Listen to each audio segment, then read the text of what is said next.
Ito po ang mensahe na itong si Digong sa pinakahuling inilunsad na Maisog Rally. Itong mga to, no, mga uto-uto, yung mga nasa paligid ni Digong, totoo, meron kayong ipinaglalaban, talaga lang, para sa bansa natin yung ipinaglalaban nyo. Mga ungas kayo, pansariling interes nyo yan. Ah, maniwala ka naman na etong mga to talagang may layunin na maganda para sa ating bansa at para sa ikaaayos ng ating sitwasyon dito sa Pinas. Di ba wala? Diyos ko po, maniwala naman sa inyo. Ang pinagkakaabalahan nyo ngayon ay kung paano kayo um, makabuo ng issue laban sa administrasyon ni Pangulong Marcos Jr. para kuno matrigger ang mga kababayan natin. Diyos ko po, ano ba yan? O eto po ang pahayag na itong si Digong. Kailan kaya to maaaresto? Malapit na ba? Ito po ang kanyang pahayag. Ito ay isang maisog rally. Saan ba to ginanap? Anyway, kung saan man yan. Pero sabi niya, hindi daw siya galit. Hindi daw sila galit.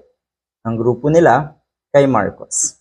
Hindi tayo galit sa gobyerno. Wow, okay, saan kayo galit? Sa mga sarili nyo. Yan ang pinakamalaking problema talaga. Yan ang pinakamasaklat na katotohanan. Ang karamihan sa inyo ay galit sa mga sarili nyo. Dahil hindi nyo kaya, hindi nyo maarok, hindi nyo maabot yung mga gusto nyo. Yung gusto nyo maghari-harian habang buhay. Yung gusto nyo kayo ang laging masusunod. Yan ang kaugalian ng mga Duterte. Nakakadiri, no? Hindi kami yung, sabi dito, hindi daw sila galit sa gobyerno. Hindi kami yung subversive na gusto naming patumbahin ang gobyerno. Paalisin si Marcos. Hindi daw nila gusto yan.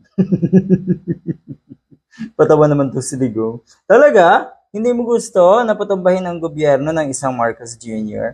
Yan at yan po ang intensyon nyo. Hindi nyo gustong paalisin si Marcos? Ano ba yung panawagan na itong mga tauhan mo dyan? Di ba BBM resign? Ay, antindi naman. Ano kasinungalingan to? Ano ba? Buwesit ano? Pwede bang umalis na kayo dito sa bansa natin? Pwede bang umalis na kayo dito sa Pilipinas para naman na maging matiwasay na ang bansa natin? Hindi kasi kayo kailangan ng ating bansa. Yung mga katulad na ito. Okay, we just want reforms. Sana, di ba nakakagigit? Sana, noong presidente ka, ay ginawa mo na yung mga gusto mong reforms. Ano nangyari? Pinalala mo ang sitwasyon ng ating bansa. Tapos ngayon magngangangal ka sa gusto mong reforms. 6 years kang nasa pwesto. May reforma ba na nagawa para sa ikabubuti at ikauunlad ng ating bansa? Parang wala. Puro pangako. Puro propaganda. At niloko niyo po ang taong bayan sa napakarami niyong propaganda na tipong kayo kuno ang best president. Kaya kayo, kung ikaw ay diehard, magising ka para maging maayos din ang buhay mo. We will ask, sabi dito, that we will be heard from time to time so that the government would know what the sentiments of the people are. Hindi po ito sentiment ng taong bayan. Yung pinaglalaban ng kakapiranggut niyong grupo na kalimitan naman ay mga bayaran. Nakadalasan naman ay mga hakot ang umaattend sa ganitong pagtitipon nyo. This is not representing the whole of our nation. The whole of Filipino people. Ang kakapal din ng mukha, ano? Tapos sasabihin sentiment. You are working hard para manatili kayo sa pwesto, para kayo ang patuloy na maghari-harian. Yan po ang bottom line ng mga ito. At kabadong-kabado na kayo dahil halatang halata, siguro ramdam nyo rin na depleting na yung mga supporters na itong si Digong at ng mga Duterte. Ibig sabihin, pawala na lahat yan. Marami na pong nagigising sa katotohanan. Anong sabi ni Roque madalas? Na kuno ay namumuhay tayo sa kadiliman.